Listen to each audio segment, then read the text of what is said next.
Okay, so now we're in the learning management side, and so I'm going to show you, this is the two tabs that really represent the exact same learning management system. This is, I'm going to log in. I've logged in as an administrator. I could pop over and be a learner just as easily and see my courses, my certificate paths, my account, communications and collaboration. But on the faculty side, under administration, I can manage my system logs, delete courses in batch, do backup and recovery. I can set up e-commerce payment providers, so I can set it up for any number of different. Hi, sorry, I'm hearing a lot of feedback. Should I wait?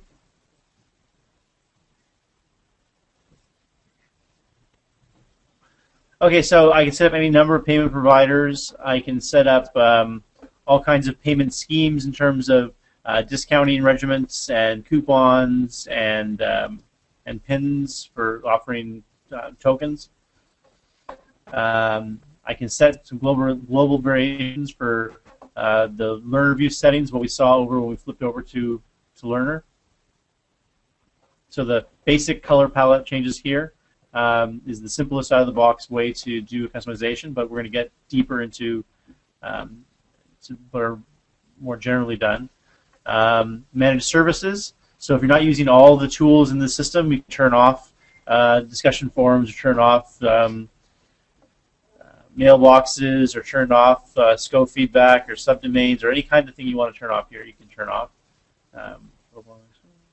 Language settings, again, we support the full Unicode, so you can support any language you want. We also define your own nomenclature, so if you don't like the way we've named something, you don't want to call it program, you don't want to call it certificate, you don't want to use the word failed, you can go through and change most of the keywords in the system. Define your own taxonomy and metadata, like you could in the LCMS. So defining your own metadata status. And it's very important for us, metadata here, because we are doing a lot of the matching of content to users based on metadata matching. Let's see, security configuration. Manage, again, roles and settings, so who does what can be defined in one place. Learning path configuration, we can define what global feedback questions are asked at the end of a piece of content. Classroom templates, that wrapper that goes around the content, how that looks. Define a glossary of terms that can be shared across all the courses. Manage PDF certificates that are generated upon completion. We can define templates for them here. And finally, transcript reports. We can come through and we can do a detailed report on, let me get that turned off. We can do custom reporting on how people are doing in the courses. My account, basic account information. Then we have manage accounts, where we're managing any number of learners.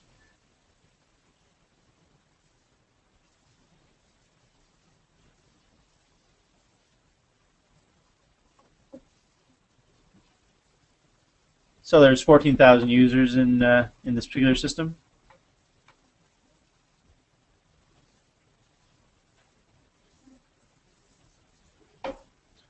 I can browse faculty, so those people who have more, any more privileges than just being a learner.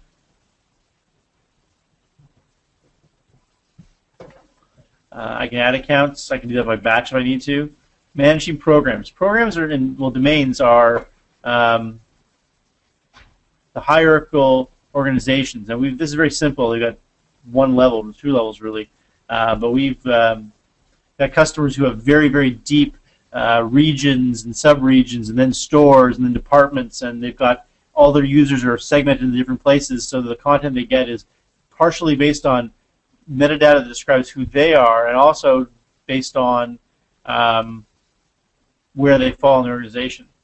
So I might say this is a course for salespeople, and all the salespeople get it, but I could put another course and say this is for salespeople on the West Coast, and only salespeople in any of those regions that are on the West Coast would get them. So you can see they have a number of courses in the system here. They have 111 enrolled in this one, 100 enrolled in that one. They can demo the course. as if they were a learner.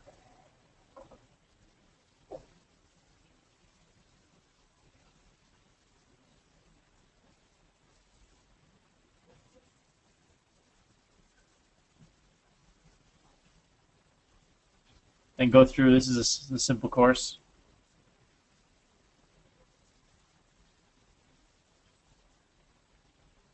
So everything that's going on here is being tracked along the terms of SCORM. So every time I hit the next button, I go through. It's seeing where I am in the course and my status, and refreshing.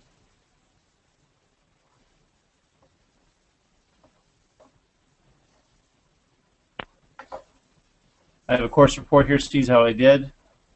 Enter to reset the record. Get back to browse courses. I get a report. I can edit the settings of the course. I can add references, books, and websites and documents. I can add assessment questions on the end of the course so that people are asked multiple choice and drag and drop questions upon completion. That's above and beyond any questions in the course itself. I can clone this course. I can check out all the learners in it. Assignments, assessments, payment.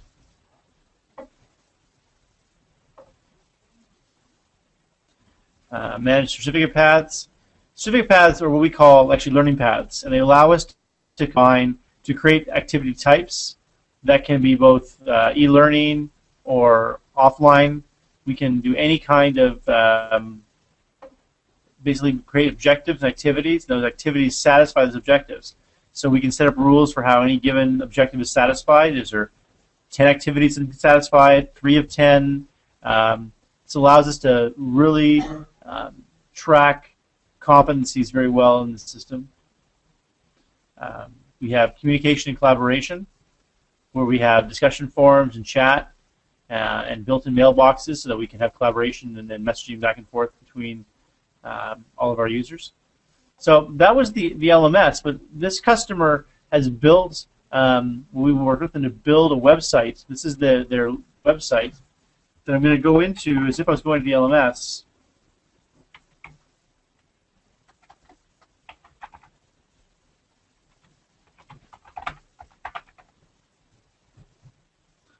And now you see things like My Learning is all built in now. And I can see it in their website as if I was in the LMS, but defined the way they wanted to define it. My course and certificate programs, all courses in the system, the ability to then purchase for myself or for others.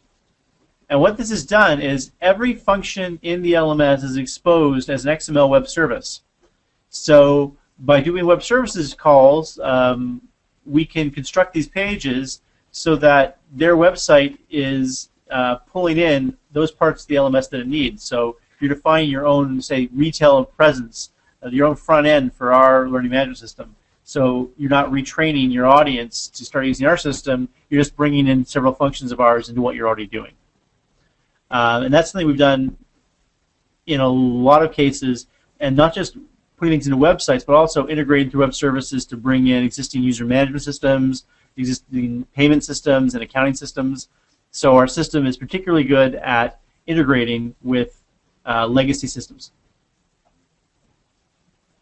And that's really the 5,000-foot view of our tool base.